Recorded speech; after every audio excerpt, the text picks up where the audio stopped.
You ever notice how when rich people show up with maps and money, poor people end up with nothing?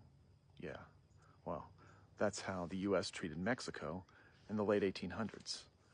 They didn't call it gentrification back then, but that's what it was. Corporate manifest destiny. When Porfirio Diaz was president for like 30 years, Mexico opened its arms to foreign investment, which in capitalism means, here, take our land, screw our people, and send us a postcard.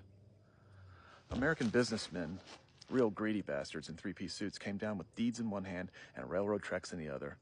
They bought up millions of acres of land like they were collecting monopoly properties. And I'm not exaggerating. William Randolph Hearst, the guy who invented fake news before it was cool, owned more land in Mexico than most Mexican citizens could dream of. And these corporations, they had names like Green Consolidated Copper and the Mexican Land and Colonization Company. Doesn't that just scream, we're here to help? It was like they were playing Risk with real people's homes. Meanwhile, the indigenous folks, the ones that actually lived on the land, they were told, hey, if you can't prove you own it, it's not yours.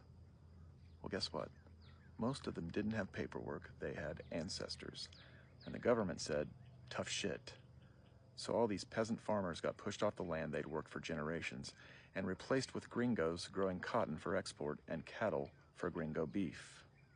By the early 1900s, 1% of landowners controlled 97% of Mexican land. That's not an economy, that's robbery in broad daylight. Sponsored by the U.S. Chamber of Commerce.